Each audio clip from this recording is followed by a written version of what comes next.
Okay, it's a wet day here in Thailand. Rained hard. It's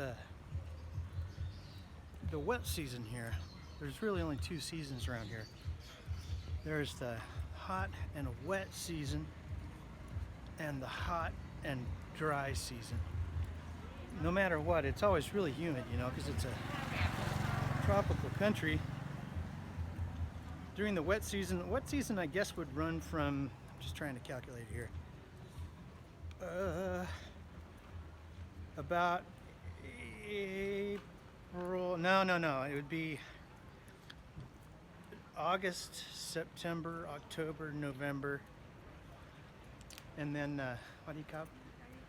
And then it dries out a bit, and so you'll go 4 or 5 months without really much moisture, except for maybe a little shower here and there.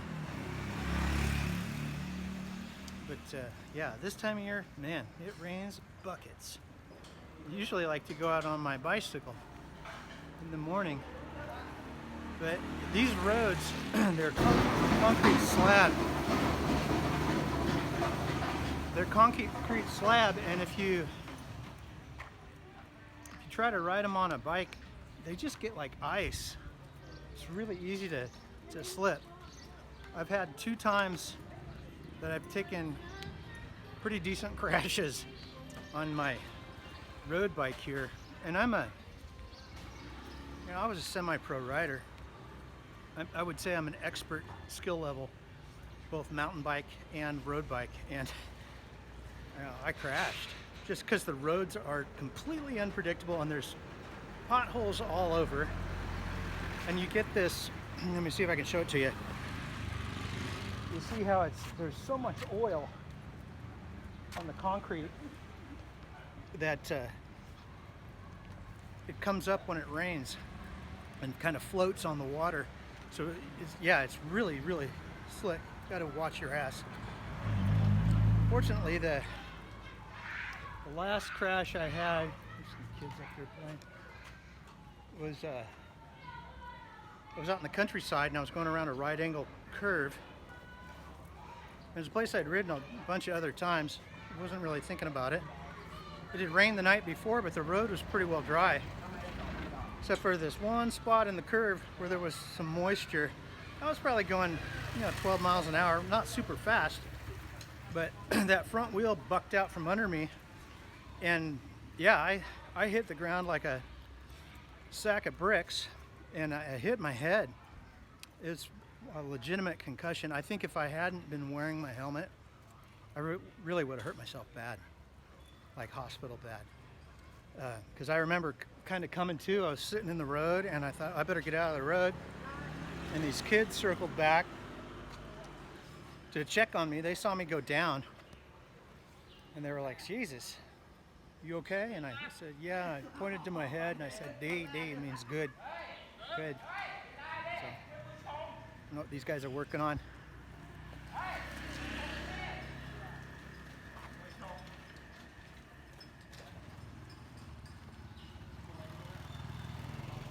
What do you got? You guys are doing some kind of construction up there. It's a lot cooler after the rain.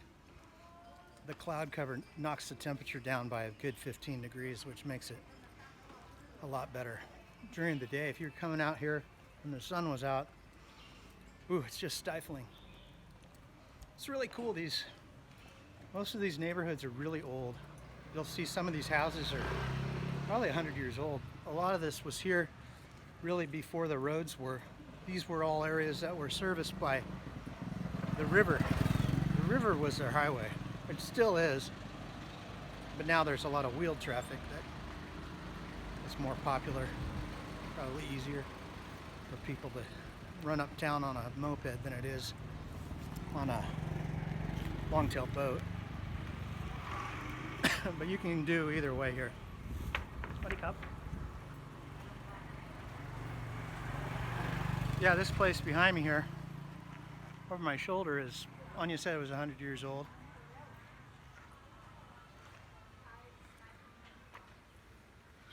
History, and It's different than 100 years like in Idaho. 100 years in Idaho, a lot of buildings would still be standing if the snow hadn't gotten to them, but here it's so extremely hot and extremely wet that it's really hard on structures. The material gets weathered very quickly. And there's a lot of salt air here, of course, being by the ocean. The Gulf of Thailand is over this way, oh, about a kilometer. We don't really have like a beach kind of presentation here. This is the river snakes its way through this region, and it's different than like the mouth of the Columbia River in the United States, where you have an estuary and a defined river channel. Here the river just spreads out into a million different fingers for like the last 35, 40 miles and crosses all over the countryside. It's just flat like a pancake. So the river just spreads out all over, and at high tide a lot of it floods way inland. So, and they've cut big swaths with canals too to help drain it a little bit better. That's one of the many projects that the belated king was involved with, was canal work and hydro work to improve the situation here. So he did a good job with that. Anyways, what else is going on? I see a lot of news from the guys I follow on YouTube. There's a fella, some of you may know him. He's down in Australia, older guy. His name is Max Igan, with an I, I-G-A-N. And he has his main channels, I think, have been blocked by YouTube. It's the Crow House, and he's also on BitChute. What do you cop? He's also on BitChute, and what a Band, I think Band Video is another one. Those are just alternative video hosting platforms that aren't as rife with censorship as YouTube. Anymore, YouTube is, you say anything the wrong way, or you talk about the wrong subject, or you bring up even certain regions of the world in conversation, and YouTube will red flag that their artificial intelligence looks for algorithms in your speech and or in the visual displays you use, and it recognizes what you're talking about, and if it wants to curtail that kind of discussion, it will. And you just won't come up when people search for things. Or you'll be flat out taken off.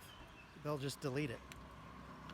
Or they'll give you a bullshit, like a copyright violation.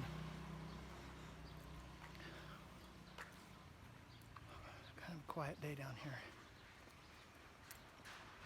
Thailand is it's a trip to live in, because I mean, you see the people down here live right where they work.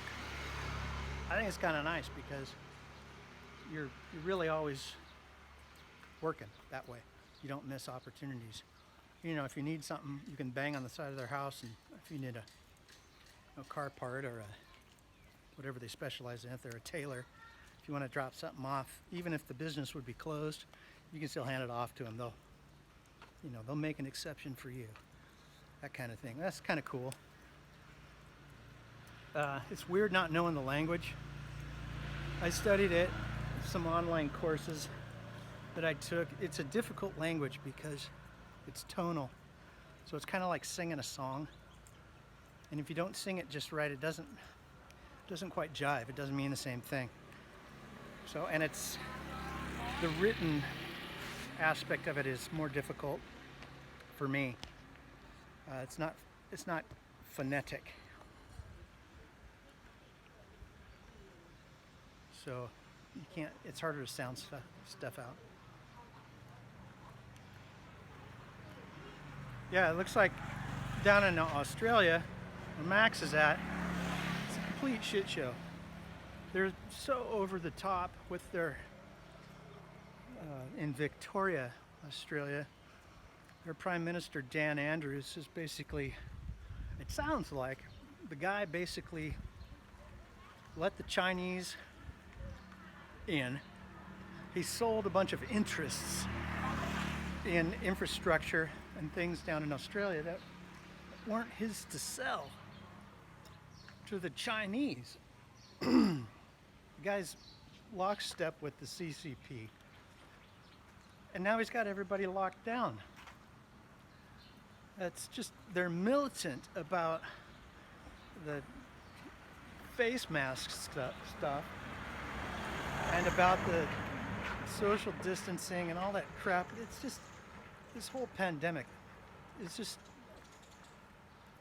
it's a fraud, the whole thing. The virus is real. And if you're, if you're north of 75 years old and you have underlying health conditions, yeah, you should be careful. You should be careful anyway because you're on borrowed time. But if you're younger than 75 and you're in decent health, what's the deal? It's not a threat to you. Close down the entire world, destroy the economies. If people by now can't see that there's an agenda to the whole pandemic thing, then they're just delusional. And you cannot help them. You can't help everybody. It's disappointing when you can't. You can lead the people, but if they don't open their eyes, if they're not willing to just acknowledge what's happening, then there's nothing you can do for them. Max says that this is the time to just hunker down. I don't know what else you can do. I don't participate in the fear of the pandemic. I think it's just stupid. I mean, you can tell the people here really don't either. Thailand was real good about initially locking stuff down to protect the country. And they had a hard lockdown here. Now they've got a deal where if you come from outside of Thailand, they'll stick you in a quarantine. If you're a Thai national, you don't have to pay for it. You basically stay in a hotel that they put you up, and they give you 3 squares a day, and you're shut in. You have to stay in the hotel. You can't go out and, work out at the gym and see girls and go to the bars and stuff. But after the 2 weeks, you're free to go. And you don't have to pay for it. If you're not a Thai national, like somebody like me, or a tourist, you can come here to be a tourist if you wish. However, it's on you to pay for 2 weeks in a quarantine. And you, of course, have to cover the food too. So most people aren't willing to do it. But that's what they had to do to ensure the safety of the nation, and it worked. I mean, you can see some people wear masks here, a lot of people don't. And if I go into a crowded shopping mall, excuse me, there are places where, like if you go to a mall, they have the little gal at the front door with her infrared thermometer and her bottle of hand cleaner, and she'll blast you and then blast your hands, but that's as strict as it gets. Yeah, you can walk in and then just take your mask off, I guess, if you want to. I really don't hang out in places like that. But these guys, the rickshaws. What do you call? Say, sawadee, for YouTube.